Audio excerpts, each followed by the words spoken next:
Okay, I admit it. I've already made a coffee once this morning. This is my second coffee, and I didn't film the start of my day. But I was just super busy. Crazy morning. I was up at like 7 a.m. And I've just been working on a ton of stuff. I've got a ton of really important calls today. Stephen, one of my most successful students, is coming over. He's bought a brand new car, so you'll get to see that either in this episode today or tomorrow. Depends when he gets here. He's driving from Scotland. And so yeah, I've just had a really chaotic morning, and I just didn't pick the camera up because I was just like right, I've got a ton of shit to do and I need to log in. So I literally came downstairs, made a coffee, just went straight to work, and I've been grafting since 7 a.m. It's currently now 12:15, so early afternoon, and yeah, I'm making my second coffee, and I was like, right, I've got a bit of breathing time for the next hour, so I'm just gonna make a coffee, share some valuable insights, and then get back to doing what I was doing, working on a ton of different projects, ton of different things, so just really busy. Again, another call training set as tonight. We're just really ramping up right now. Like it's obviously Q1, so we're testing a lot of stuff, throwing a lot of shit at the wall, seeing what sticks, and just ramping everything up. And we're spending a lot of money on different things, and so I've got to keep on top of everything. So it's just very chaotic time to be an entrepreneur. But we love it. This is what we're here for. This is the journey. Definitely difficult, definitely hard. Definitely still have doubts about certain things, and still have the little like head demons creep in. And that's like just the reality. You have days where you're a bit nervous about stuff, and shit comes up, and you're like, shit goes wrong. And this morning's just been a bit like chaotic and a bit real. So yeah, we're just now just gonna make a coffee, because I fucking need another coffee. We've run out of milk, so it's gonna have to be a straight black coffee, which is what I need anyway. And yeah, it's just been a bit chaos, really. That's the reality. I've had one coffee since 7. I literally came downstairs, made a coffee, and went straight to work, and I've not stood up. I've been locked in on my laptop for fucking the last 5 hours. I've not moved a muscle. I've just been complete and utter focused. And those are the zones and the pockets I like to be in. So now just taking a small break, and I'll just, like I said, just go back to work and just really focus again, because it's just a really busy day. Like, it's a defining day in my business, and so I need to make sure everything's set up for the month of January the right way. And I just want to make sure, I got a ton of people relying on me and a ton of different things going on, so I need to just really make sure that everything is in place. So like, this is some of the highest leverage times right now, and I'm still managing to create these videos, but it's one of the times where I really need to log in. It is difficult to film because it's just very like high octane, and there's also like nothing really interesting. It's just me working. It's like that simple. And so like, yeah, there's not a whole lot. Like I'll start to put in clips and stuff, but of me like doing stuff, and the calls I take. But a lot of the stuff is, it's just not gonna be that informative, I don't feel like, and it's probably just gonna be a bit boring. And yeah, I don't know. Maybe if you want to see it, and I'll start recording and stuff. But honestly, I just forget. Like a lot of the time, like when I'm locked in, I'd rather just like really lock in, especially when it's like these really high leverage tasks that like have to get done within a certain time, and like if they don't, then there's a lot of different things on the line, and there's a lot of consequences to not doing those tasks. It's like, you just really don't have the time to go and like set up a camera and just like work. So like when there's stuff like that come up, they like, they could be potential, like they're big decisions and stuff. So like it could be potential, like if you fuck it up or you leave it too long, they could be potential business enders, or like you could lose a lot of money because of it. And so like I've just got to make sure that doesn't happen, right? Because obviously there's a lot of work gone into creating my business. So that's my main priority, and that is the reality of the situation, right? And so, like, you know, while I enjoy creating content and documenting my life, and I'm gonna do it every single day for the next year, there are certain things just in my life that I have to prioritize, that I can't just go put on camera. And while I try and, like I said, these are complete raw and uncut videos of my life. And while I'm gonna literally do everything possible to showcase and document everything that I think is valuable to you and everything that I think my younger self would have loved to have seen, like, there's just some stuff that, you know, that you just forget to film, or there's some stuff that you that it's just pointless filming because it wouldn't provide any, like, intrinsic value, or there's some stuff is just, like, very intimate, like too intimate to share online, like the details, right? So there's stuff like that.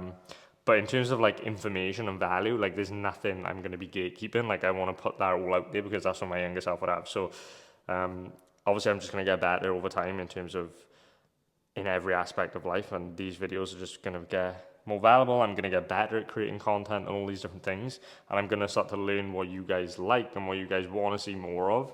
And so, like, this content will adapt and change, and it's not just going to always be the same. So that's, like, kind of where I'm at with everything at the moment. But yeah, I just want to try and provide as much value as possible to my younger self, to my 8-year-old self, and while also providing some type of entertainment as well, for me to go and watch back when I'm 8 years old. So that's what I'm doing. Go with the Guns N' Roses mug today. I think we're just gonna have a lungo double espresso with some water. That's the vibe. That's the vibe I'm feeling. Right, I'm gonna go enjoy my coffee in the living room, so you can come with me.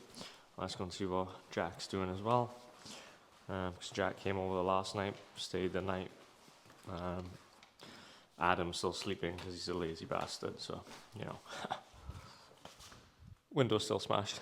What would you say is the most valuable piece of advice for a new agency owner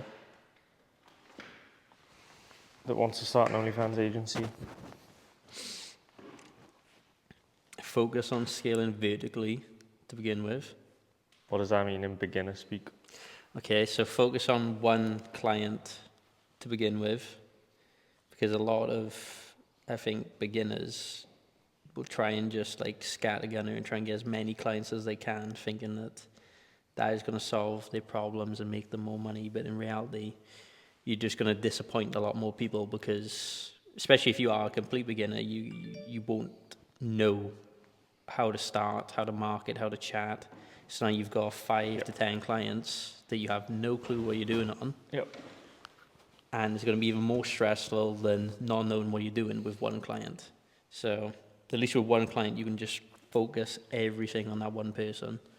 Start testing different marketing strategies, start testing different chatting strategies.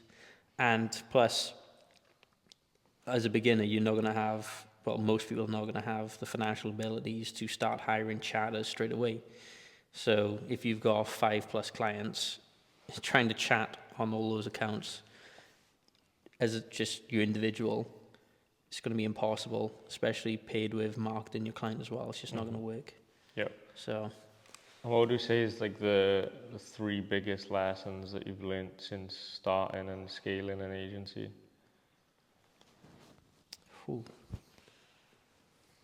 I think the number one, top one, is always going to be client feedback for me personally. Just because a lot of issues that are going to arise are going to be from you not communicating clearly with your client on, like, what you do, and just setting expectations, framing stuff the correct way. And by that I mean, rather than just, like, hearing them complain about something, or if they're not happy or have a suggestion, you just go, no, we just do this because this is what works. Actually, like, understand the point they're trying to make. Are they asking you, can they change the content that's been made because they're not comfortable with making that content? Always they're just, you know, curious on why you do that. I think that's always going to be key as well. Keeping your client comfortable with what's being done. Especially a lot of these higher earning clients that you'll have, because they're making so much money and they've been making quite a lot of money for a while, money's no longer the focus for them. It's making money while being comfortable at the same time. Yep. So, you know, even if it means that they make maybe 5 to 10K less a month, they're happy to take that hit as long as they're comfortable with making the content that you are selling.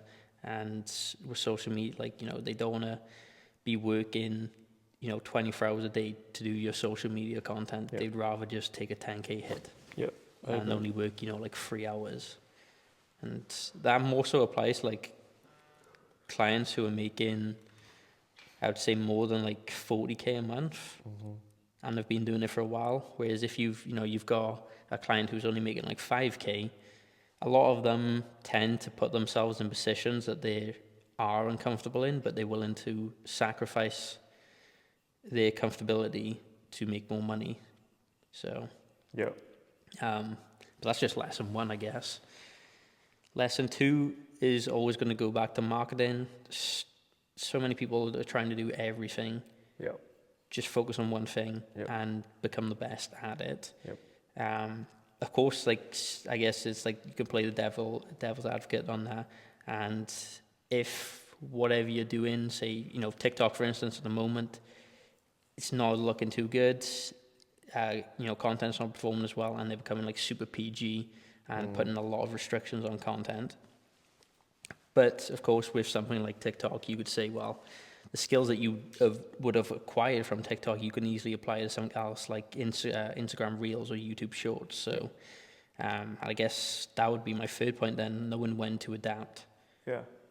And knowing when to adapt and knowing when to scale, that is going to be really like crucial, because the last thing you want to do is be at a point where you can start scaling, but you just sit back for whatever reason because you don't know how to hire or you don't know where to scale.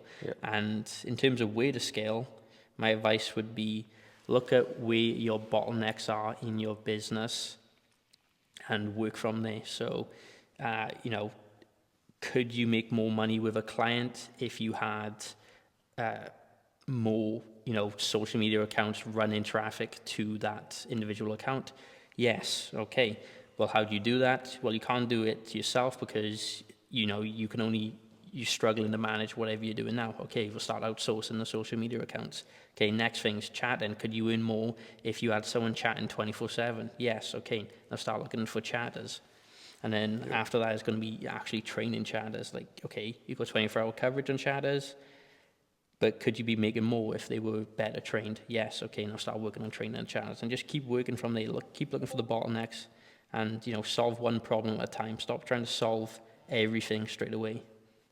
So, yeah, solving one problem at a time is key. People get overwhelmed and have tons of problems and try and solve them all at once. A lot of people think they've got problems when they haven't actually got problems. Like they think they're stuck, or they think that they need to figure out this next thing that's going to get them to the next point. But it doesn't work like that. You just usually have to just double down on what actually works and what's good. Yeah, that's like the biggest key. And hiring is super important as well.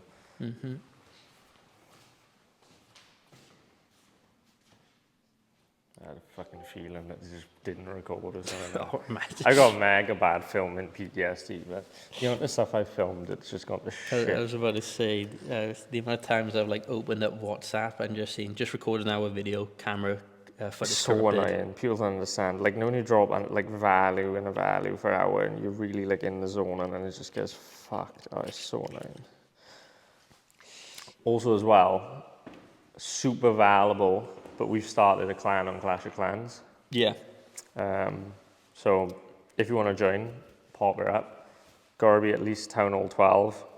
If you mention anything to do with OFM, or you join this clan and join the chat and ask us advice, you instantly getting banned. Insta-ban, gone. We are pro Clashers now, so I suggest you treat it like pros. Like, we're investing. You know, 500 donos for Helva. 1,000 for a free call. Be active in war. Clans called Simp Destroyers. Join up.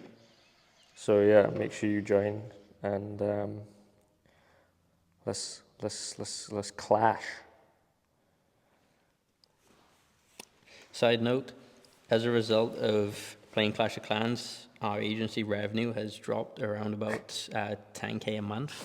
So that is a sacrifice that we need from you. Yeah. That's how like dedicated to the war we are. Yeah, we're losing about 10k a month in additional recurring revenue because we've decided to spend an hour a day playing Clash of Clans. Because we just see it as higher leverage. Yep. Because over time, like, we want to get into the pro scene, and so we're investing in ourselves, investing in getting our time back so we can become pros and then make that tens of thousands that we lose back in the pro scene. The plan is to enter one of the big tournaments for 500k prize and win. So yeah, any pro clashes, join. If you've got a shit base and you want to join, then just go and buy an account. Go and buy a Town Hall 16 account and join. So yeah, Town Hall 12 and up. If you're not, then you're not getting let in. And yeah, it's a 7-figure clan. So far, we've got 4 people in there. We need 5 people to go for war. So if you are that last person that we need, please join. But so far, we've got 4 people in there, and they're all 7-figure business owners. Me, Jack, Taylor, who I had on yesterday's episode, and Taylor's business partner. So, high net worth clan, high net worth individuals. Make sure you join up.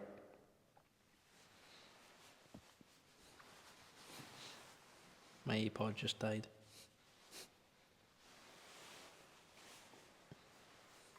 I'm upset. What do you say, yeah, what's a couple mindset tips that you've implemented and picked up, or like mindsets that you've adopted, or ideas that you've adopted that you think have helped you tremendously, like be resilient and be able to run a company? And Oh my gosh. It's pretty deep. I'm going to have to start reciting some Marcus Aurelius meditations now. yeah, Jack's more of a stoic. Is that what you resonate with the most out of all mindset stuff, stoicism? Yeah, I feel like it just makes the most sense. I don't resonate with it fully because, like, a true stoic... It's like emotionless. Yeah, like, I feel In a like it's non-human at that point. Yeah. Like, oh, your mum just died? Why are you crying? Yeah, You shouldn't care. You can't control uncontrollable circumstances, but you control how you emotionally react to them. So stop crying. Stop Analyze why you feel like crying. Don't be a bitch. Yeah, Although I did actually kind of need to adopt that mindset when my dog passed away. I can't lie. Like, I kind of had to just try and be super stoic, so I didn't let my emotions get the best of me. Yeah, I get it. Like, I resonate more with like the stuff of like being insulted by someone or being triggered by the way like something someone says. And I think the funniest place to look for this, like the least stoic place, is an Instagram comment section where you'll see someone say something and it'll be followed by a bunch of people just arguing constantly, going days of just arguing back and forth with each other. And, sometimes I'll open up a comment and be like, damn, that's like potentially the dumbest shit I've ever seen. And there's like a million things I could pick this apart with. But I gain nothing from doing that, other than just wasting my time putting energy onto someone else, where I could just be focusing on business. Yep. And being, I used to be a hugely argumentative person as well, so just my natural trait. Toxic trait. Even when I would have lost an argument, I would have just continued. Even though you knew you was wrong. Yeah. Yeah. Ego, just pure ego. Mm-hmm. How can I gaslight my way out of this situation? I think that's a good book to read, to really see your toxic traits. Dark manipulation. Yep, dark manipulation. Or dark psychology. It's a good book for chatting. Yeah, that's a brilliant book for chatting, actually, yeah. There we go, guys. If you want a better chatting team, just get the Audible book. Dark Manipulation and Psychology. I forgot it was by. Audible. Let me go to my Audible. Your black hat method to getting a great chat and strategy. Read this book. I need to read the Steal Like an Artist book. It's something I've never read, and I really am missing it now. It keeps popping up, and I need to really read it. It is by William Cooper, Dark Psychology and Manipulation. Mm-hmm.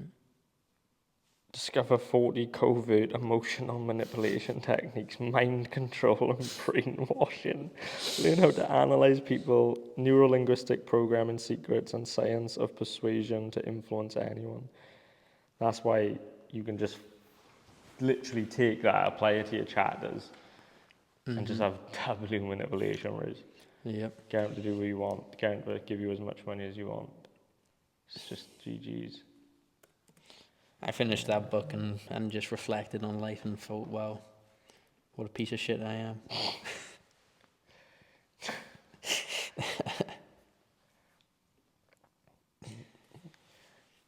The only reason you want to read it is not to be manipulative. Like, I would never use it to be unethical, right? Because ethics is actually like one of my core values. But the only reason I read it is because you have to think, if someone has read that book, they have an advantage on you in any type of conversation. Like, if they try and sell you some bullshit, or if they try and manipulate you, or even if you have a missus that's fucking understands that shit and just tries to manipulate you, you now know like how to almost defend yourself. Like, that's why I initially caught my eye. I was like, fuck, if someone is actually like understands this psychological warfare, I could be really manipulated by someone and not even realize it. So I think you really have to learn it, because, and also you can manipulate people for their benefit as well. Like, you really can. So it's really good to understand like psychology and the power of manipulation, because you can manipulate people for their benefit in a good way, and you can also you can also like make sure you don't get manipulated yourself, which is pretty valuable. Mm-hmm. And it also kind of ties into sales a bit too. Oh yeah, sales, definitely. Just being able to understand how people think. Yeah. Because you can manipulate, like I said, you can manipulate people for their own benefit. So if sales has this like reputation of being like, oh, sleazy and stuff, but really good sales guys will only, for example, manipulate people for their benefit, because they know, like, for example, a sales guy that worked for me, right? If he understands and he really truly believes from everything that he's talked about on that sales call with someone that he can truly help them, and our product will truly help and change their life, like it's done for multiple other people, he's going to do his best to make sure that that person buys, because he knows that he could change their life, and that's where a good salesperson has a perspective from, which is why like the best salespeople have so much conviction in their product. So like that's something to consider.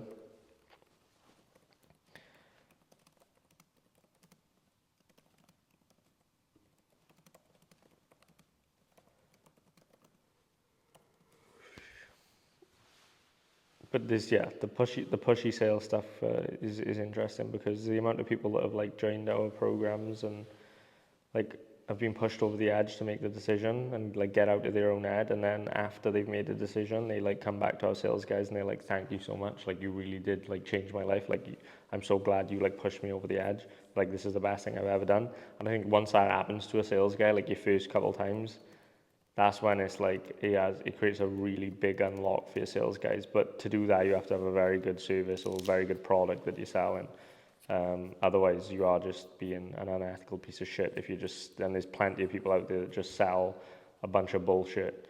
But those sales guys don't last that long, because at the end of the day, how the fuck do you sleep at night if you're just selling, like, if you're doing pushy sales and selling bullshit? Then it's terrible. Like, we like to let people make their own decision based on value, and then if the sales guy thinks that they need a little push over the edge to make a decision that's going to benefit their life, then obviously that's what they'll do, right? That's a sales guy's job. A sales guy's job is not to sell you, but to help you make a decision, right? And if they believe that decision can change your life, then great. But there's also, there's my sales guy, my top closer probably has, I would say out of all the calls he has a week, probably 4 of those calls a day he turns away and is just like, look, this is not going to work for you, and we don't want your money, we're not, this isn't going to work. Whereas an unethical sales guy would be like, oh yeah, just give us this amount of money, and even though it provides no value to them, like he would just do it anyway, so he has commission breath, right? But our sales guys, our team don't operate like that. And so I think like ethics is one of the most important things, especially in the industry we're in. Like ethics is one of my core beliefs, because in the industry we're in, it can be very unethical and very sleazy, and there's a ton of agencies that take advantage of creators and are just they're just very immature, which is why we've been able to do so well, because we do run it like a professional business, like every aspect of it, and we operate purely based on ethics. Like at the end of the day, it takes a long time to build up a reputation. You can ruin that reputation within one mistake, so it's just not worth it for us. So like integrity and ethics is like really big and is like the core value of our company. And it's done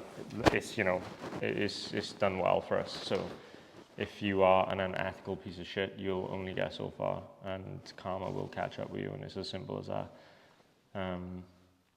You don't want to, if you're just focused on money, that's how you don't actually end up making money. Like you've got to be focused on people and results and providing value. If you're focused on people, changing their life, providing value, creating results, that's how you get money. If you just focus on how much money can I get, that's where you get stuck. Joe, calm down, wee man. Why does you want to move? Well, because you got your fucking 1 foot on the pressure pad, but you just got to jump on it. Oh my god, I'm about to fucking die. You reckon? Right, you what the fuck? Oh my god. Oh my god. Fucking hell. Oh my god. Oh my god. Oh my god. Bro, how... I thought I had good balance, dog. Why?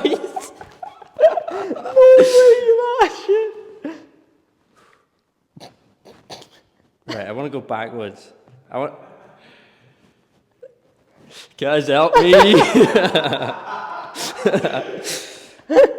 Alright, I'm about to finish that window off now. Oh my god. Oh.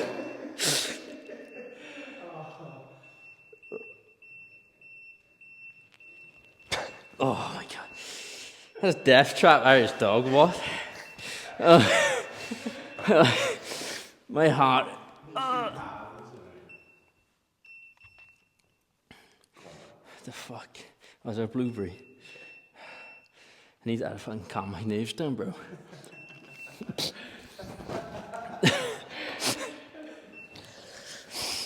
Fuck.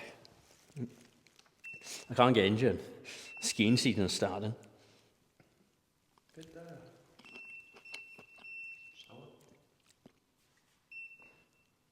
Where'd you get these from, man? Should we go blackberry picking? Huh? Oh my god.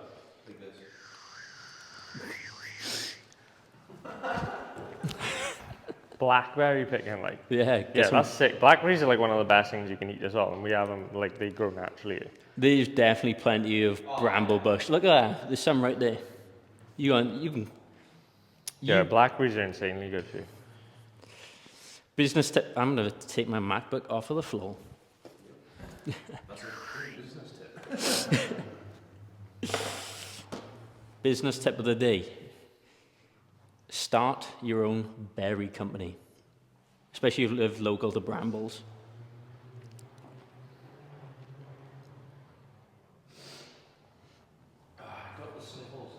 Oh my god, you've got some like elite level control of this.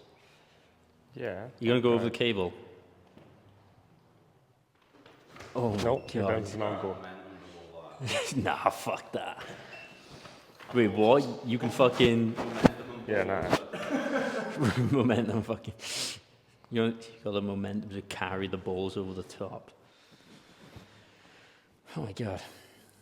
Have they got like a Oh. Alright. Fuck guy. Have they got a training program for one of them? Definitely a course or something like that. Yeah, it's gotta be a course. If you sold a course on how to drive one of them, I would buy it. Just gotta fucking balance. Couple of minutes. Fucking hell. Someone put a timer on. My fucking heart is still pounding after that, bro. Can't. Is that going to be my challenge? Let me get that. Imagine moving on his own bed. This just flows out a plum. Fucking jump on me, fag. Oh my god. I have to, Don't do it like that. I'm going to fucking... Oh my. Goodness gracious.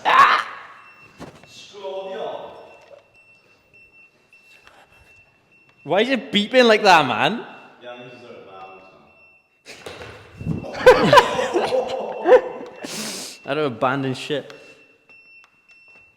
So I'm just about to jump on a call with two of our new clients who also run an agency, fairly new to the agency space. So we're just working with them from the ground up to really scale their agency to hit their goals in the next 6 months. So yeah, I'll show you some little insights from that call. We'll just get straight into it. If you can like give me a rundown on like what you're doing right now to sort of like push the needle forward, like what your day-to-day sort of looks like. And then we'll just go from there. Alright, so basically at the minute we're running the model's Instagram, pushing the TikToks to recreate, and we're just getting onto the Reddit now. And Twitter's going as well at the minute. Okay, cool. And what are you doing on those platforms? Like what are you doing on Twitter? What are you doing on Reddit? What are you doing on Instagram? So Twitter is just like little clips of like teasers and like slightly explicit things, just getting views through there. Reddit is just getting into the subreddits at the minute. We haven't fully started going on Reddit. Instagram, it's the same sort of like teasing photos and normal feeds.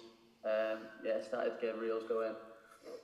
And what's performing best for you right now in terms of traffic? Probably Twitter. Twitter's the best, yeah. Twitter, okay. So Twitter's the best, okay. I would say Reddit, though, would outweigh it when we start getting that going, so I know that's very good for traffic. And in terms of like the organic content stuff, like you said you was pushing TikToks to recreate, is that just like, you're finding what's trending and sending it to the models that you work with, or? So we're in a Telegram group chat where like trending TikToks come in on the daily, what OnlyFans creators are doing. And we've got a video link, the sound, and then the caption with hashtags to just basically copy that a load of people are pushing.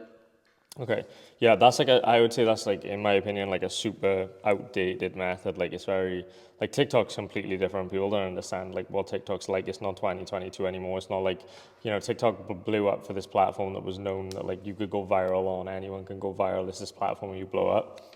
It's really not like that anymore. Like those days are over. And so like now it's really about creating like very high quality content.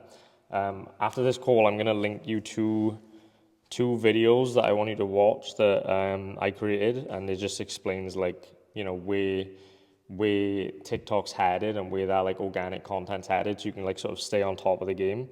So that's like the first thing. And then in terms of like, just give me a breakdown of your agency then, like, so when did you start?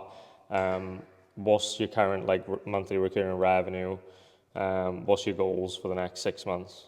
We do this with all of our clients because some people, like for example, we work with agency owners that are already making 100, 200k a month, some that are making 50k a month, some that are just starting, right? So depending like where you're at, this is something to consider, right? So obviously we split it up into 4 market segments, right? OnlyFans models making 500k a month, OnlyFans models making between 100 500k a month, OnlyFans models making 10 to 50k a month, and OnlyFans models anything from 0 to 10k a month, right?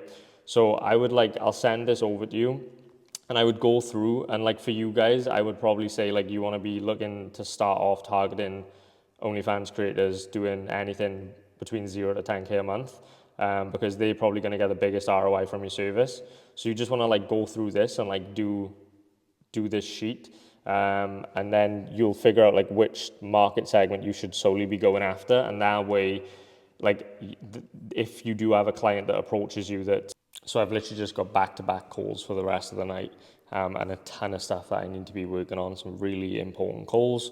So I'll just throw this last call up that I'm about to jump on, and then I'll check it in the editor, and then I'll upload it to YouTube because I need to get this video uploaded today. And so if I don't upload the video now, then I'm not going to get a daily upload because it takes fucking ages to upload these videos. So yeah, I'll check some snippets of my next call, and this is with one of my content mentors, so nothing OF related, just content strategist, absolute genius of a guy. So I'll play some little insights from our call, and then yeah, I'll see you guys tomorrow. But just a really busy day in the trenches today, and it's going to be like this for the next good few weeks. And so I'll try and document as much as I can within reason. But even just me talking like this now, my brain's like, oh my God, like I need to be working on this stuff that I should be working on. I've got a call right now, and so I don't want to distract myself too much. But I do want to get these videos out there for you guys, and I do want to provide you insights and value of what it's like to be, a seven-figure entrepreneur. So yeah, that's going to be that. And so yeah, hopefully you get some value from the next call, and yeah. What I've been doing recently, which I've actually been having a lot of fun with, and I feel like I've just got like copious amounts of motivation to want to create this kind of content, is I've been like sort of looking at what's going on YouTube, and tell me if you think any different. But I'm tending to go all in on YouTube more, and what I'm doing is I've been looking at like what's going on, and I think obviously like you said, the more raw and cut stuff is working well on YouTube as well. And so like, I've been looking at Sam Sulek and a couple of other people, and I've started to see like a couple of big people like Hamosi. Who are you looking at? Like Sam Sulek. Oh, or Mose. Hamosi, Sam Sulek, the gym guy, and he's literally does videos. Sam Sulek is blown up, like one of the fastest growing creators on YouTube. Absolutely blown up, and he has maybe 3 cuts in an entire video, and they're like 40 minutes long. He doesn't use thumbnails. He's broke all the rules to make like viral content, and he's blown up because of it, right? And what he almost like copied the Casey Neistat formula, where he just created a piece of content every single day on YouTube where he just documented his life. And all his comments, like I've analyzed his comments, it's just people like, oh my God, this feels like the old YouTube. It's so nice not seeing all these like motion graphics, like hyperactive edits. I feel like I could spend my day with Sam, like I put him on in the background while I'm cooking, and it's like podcast in action kind of thing. Like it's kind of like a podcast. Exactly, it's like a solo podcast. Yeah. And so, and obviously his retention is probably ridiculous because it is the type of content you just like, you're doing something and you leave it on. Just, okay, that's cool. But I was thinking, right, how can I motivate myself to want to create YouTube content every day? And so I was like, right, I've got this new house. So my motivation is, I think like this is the way I framed it to myself. Like I always ask my 80-year-old self for advice, right? So I think like, right, my 80-year-old self would love to see me documenting my everyday of my 20s, the ups and downs, all the like shenanigans I get up to, and just like he would love to go back and watch that with his grandkids and his kids. So every single day this month, since January 1st, I've posted an hour-long YouTube video every single day where I just document my life. Super like basic like videos, super basic cuts, kind of like some videos like some like Casey Neistat kind of like videos where I'd like get some cool angles and do some cool little like interesting transitions and stuff like that. And so I'm thinking I really enjoy doing that. I could literally do it for the next 365 days so easily. But then I'm thinking like how can I get that to either get, I really don't care about the views on it because it's such easy to create content because I'm just going about my day anyway and I just put the camera on. But I'm thinking if I could like figure out a way to either create short form around that to like sort of help that series, or how I'm just trying to think of ways that I could potentially get that to like go viral. And I don't know if I should be doing that as well as also, because I'm also going to mix it in with the more viral videos, like ways very more strategically thought out, the thumbnails a specific way, the title, and it's a lot more thought out, and I'm going to try and do one of those a week. I'm going to try and aim for that on YouTube. So then I'm thinking how can I get short form involved with all of this to like maximize everything. Yeah, that's a good question. I mean, you've got